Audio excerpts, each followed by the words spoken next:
Assalamualaikum warahmatullahi taala wabarakatuh. Syukur kepada Allah Subhanahu wa taala karena dengan limpah dan kurnia-Nya Allah Subhanahu wa taala memberi lagi kita peluang untuk bernafas di dunia ini. Karena semua apa yang Allah berikan itu adalah nikmat. Nikmat dari berjalan, memegang, merasa, nikmat mendengar, melihat, dan satu nikmat yang mana nikmat tersebut bila Allah tarik dia akan jadi sia-sia semua, yaitu apa? Nikmat bernafas. Jika nikmat bernafas sudah ditarik, maka sia-sialah kehidupan. Orang yang beriman, insya Allah Allah jaminkan syurga. Tapi orang yang tidak beriman, insya Allah dengan sedikit kebaikan pun Allah akan janjikan syurga. Jadi saudara, di sini saya ingin ceritakan bagaimana satu orang hamba Allah daripada secara fizikal dia pun orang sanggup buat sesuatu untuk mendapatkan sesuatu daripada beliau. Kisah ini berlaku pada tahun 2002, yang mana semasa saya dengan sahabat saya pergi silaturahmi di satu tempat karena kami mendapat kabar yang beliau sedang sakit. Dan apabila kami sampai di tempat beliau dan kami melihat keadaan beliau begitu zuhud dan keadaan beliau yang mana tidak ada orang yang menjaga, dan kami dapat informasi asbab daripada beliau sakit, istri dan anak beliau telah tinggalkan beliau dalam keadaan kurus kering, tidak ada makan, terpaksa mengurus diri dalam keadaan serba kekurangan. Sahabat, apabila kita mendapat sahabat yang baik, kawan yang baik, dia ada di dalam masa kita susah. Jika sahabat tu berada sama kita masa kita senang saja, itu bukan namanya sahabat, itu hanya kawan saja. Sahabat dan kawan ini amat berbeza. Bila kami selidik dan lanjutkan cerita apa sebenarnya berlaku dengan beliau, beliau ceritakan dengan kami, beliau melakukan satu perniagaan broker tanah. Broker tanah yang diorang jual ini bukanlah adalah tanah orang lain, tapi tanah adik-beradik dia sendiri. Yang mana kawasan tanah itu sekitar 50 ekar dan dibahagi kepada 3. Saudara, sesuatu perkara walaupun darah daging sendiri, tapi bila dikuasai oleh nafsu, keinginan yang mana nafsu ni tidak pernah puas, sehingga ada satu orang alim ulama beritahu nafsu ni akan puas apabila sudah masuk dalam kubur dan disumbatkan tanah dalam mulut, barulah nafsu itu berhenti. Di sini sahabat kami ni satu orang yang amat amanah, yang baik hati, jujur. Setiap satu perkara, kalau kita janji dengan dia, dia akan ingat sampai mati. Kalau kita inginkan sesuatu dengan dia, tapi dia tidak dapat tunaikan, dia akan menangis. Dia akan doa dengan Allah supaya perkara yang dia ingin lakukan tercapai. Kita balik kepada cerita beliau. Beliau sudah bermasyarat dengan adik-beradik. Antara tanah mereka ni 50 ekar, diorang ambil 10 ekar setiap satu orang, dan 20 ekar lagi mereka akan jual dan jadikan modal untuk berniaga, yang mana masing-masing ingin membuat perniagaan sendiri. Semua telah dipersetujui dan berjalanlah perjanjian ini lebih kurang setahun. Selepas setahun perjanjian tersebut, apabila beliau dapat jual 10 ekar daripada 20 ekar tersebut, dan ada sesuatu yang membimbangkan beliau apabila hasil daripada 10 ekar itu dia bagi kepada adik-beradik dia, bagi kepada 3, yang mana apabila dia jumpa dengan adik dia jumpa dengan dia punya ipar, dengan anak istri dia sendiri dia bawa, semua dalam keadaan seperti tidak senang untuk jumpa dengan beliau. Sedangkan beliau sudah usahakan selama 1 tahun dia dapat jual 10 ekar tu, dibagikan untuk lot-lot rumah, dan dia kumpulkan duit tu dan mereka bagi 3. Sahabat ini dia memikirkan satu perkara untuk masa depan anak-anak mereka.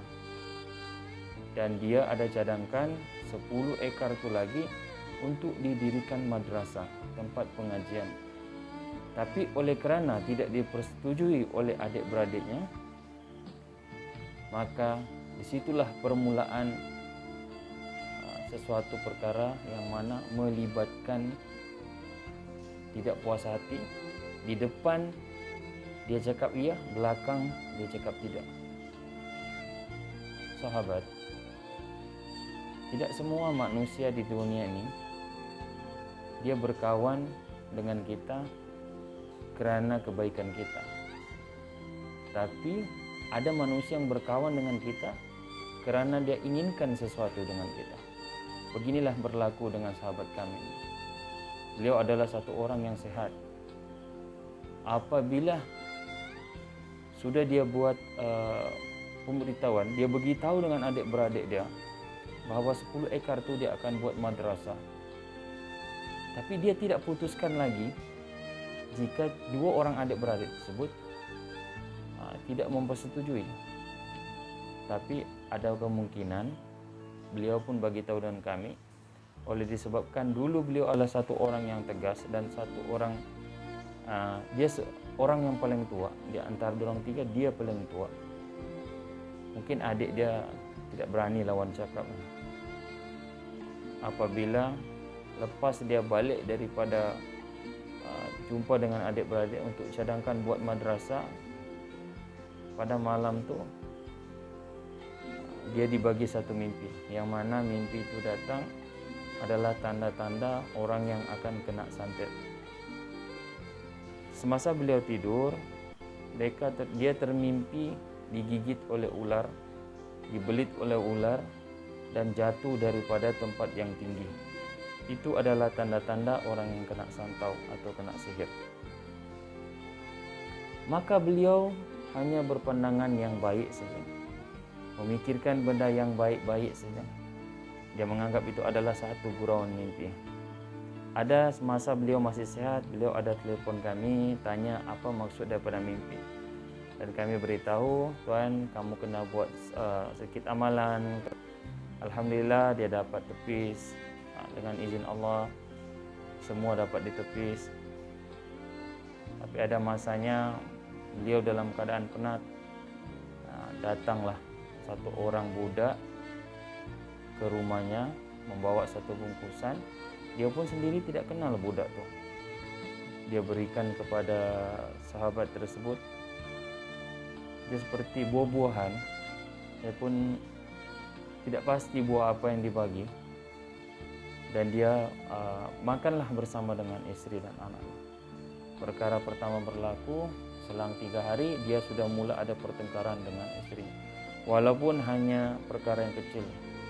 Seperti gara-gara kunci rumah lupa di mana letak. Istri dia boleh mengamuk sampai hambur barang, sampai mengeluarkan kata-kata yang tidak baik. Perkara itu berlaku selama 3 bulan. Lepas daripada 3 bulan, keadaan dia makin merosot, keadaan dia makin tidak terkawal. Istri dia sampai tahap minta dilepaskan. Dia tidak aman sudah tinggal dengan sahabat ni. Istri dia berkata begitu. Anak dia pandai lawan cakap dia. Dia punya mertua pun datang. Semualah yang mana yang ada bersangkut paut dengan beliau, semua jadi tidak suka dengan beliau. Padahal beliau adalah satu orang yang paling banyak untuk menolong keluarga daripada pihak lelaki ataupun daripada pihak perempuan.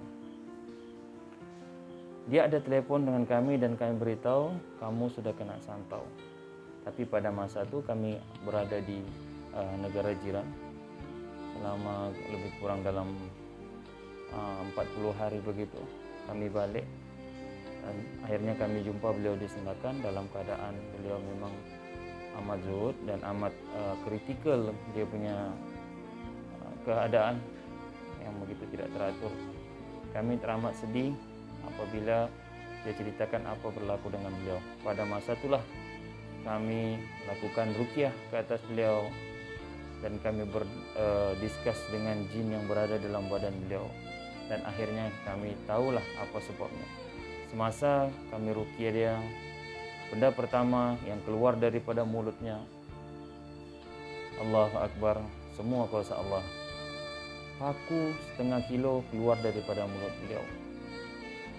Panjang paku tu 2 inci keluar daripada mulut beliau, muntah lebih kurang setengah kilo. Selepas daripada itu dia muntah darah, habis tu dia muntah lagi rambut, dia menggumpal-gumpal disimpul keluar daripada mulut dia. Dan selepas daripada itu dia muntah lagi, keluarlah jarum begitu banyak. Alhamdulillah kita rawat dia dalam masa 3 hari berturut-turut, dan kita minta dengan Allah supaya Allah berikan dia kesembuhan. Dia sempat menjadi lumpuh lebih kurang seminggu, tidak dapat bergerak apa-apa, hanya bicara. Syukur alhamdulillah pada masa itu pun kami berhampir di sana. Kami ikram dia dalam masa 1 bulan, kami tolong dia. Alhamdulillah Allah bagi kesembuhan, pelan-pelan dia mula baik seperti biasa. Dan last kali selepas dia sudah dalam keadaan normal, kita ruqyah kali yang keempat, kalau saya silap saya adalah kali keempat, barulah kami dapat berdiskusi dengan dia punya jin dalam badan. Sebenarnya beliau telah disantau, dikirimkan benda-benda yang tidak baik, menggunakan santau yang daripada negara jiran untuk buat beliau tunduk, sakit, supaya tidak boleh bergerak daripada rumah. Sampai tahap beliau merangkak pun susah, terpaksa kencing di tempat tidur, berberak di tempat tidur. Allahu Akbar. Bila kami tanya siapa yang bagi kenal, dia menangis. Dia menangis, dia tidak sangka yang kasih kena dia adalah orang yang dia kenal, orang selama ini dia tidak sangka-sangka boleh buat dia macam itu. Tapi amat mulianya hati beliau, hanya Allah Subhanahu wa Ta'ala yang boleh balas hati beliau. Beliau tidak ada simpan rasa dengki, tidak ada simpan rasa sakit hati dalam hati beliau. Dia hanya serah pada Allah Subhanahu wa Ta'ala. Kami punya masa di tempat tu lebih kurang tinggal 7 hari, berbaki 2 hari lagi. Allah Maha Hebat, Allah Maha Kaya, Allah yang menyembuhkan, Allah yang menyakitkan, dan Allah juga yang mengambil kembali apa yang diberi pinjam dengan kita. Sahabat kami telah dijemput oleh Allah Subhanahu wa Ta'ala dalam keadaan dia duduk solat tahajud, dan di depan dia ada Al-Quran, dia baca Al-Quran, dan dia muntah darah di atas Al-Quran tu. Dengan keadaan tangan dia menunjuk ke atas.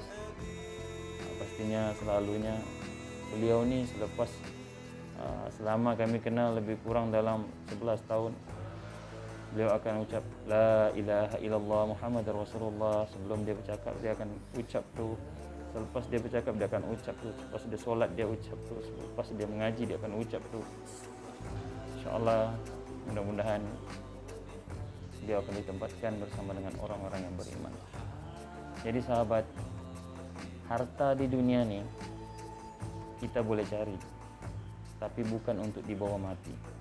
Harta di dunia ni adalah harta untuk di dunia, tapi bukan untuk dibawa mati.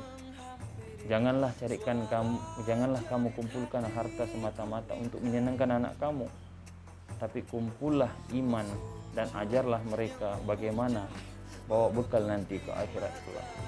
Apabila kita sudah mati dan kita punya anak dan dia tidak tahu untuk bacakan apa yang perlu dibacakan untuk kita apabila kita sudah mati, Apabila kita sudah meninggal, dia tahu apa perlu dibuat. Dia ingin lakukan apa yang perlu dia buat, dia mesti tahu, dia harus tahu. Jadi sebelum perkara itu terjadi dengan kita prepare awal-awal, kita buat satu kelengkapan yang tepat, yang mana ajarkanlah anak Anda erti agama, erti yang mana masuk dalam hati, antarlah mereka ke madrasah. Karena di dalam kubur nanti tidak ada satu bahasa lain yang digunakan kecuali bahasa Arab. Jadi insyaAllah mudah-mudahan apa yang saya sampaikan ini menjadi tauladan dan simpan dalam hati kita betul-betul. Jangan sampai terjadi macam sahabat kami. Sampai sini saya dulu. InsyaAllah kita akan jumpa lagi. Assalamualaikum warahmatullahi taala wabarakatuh.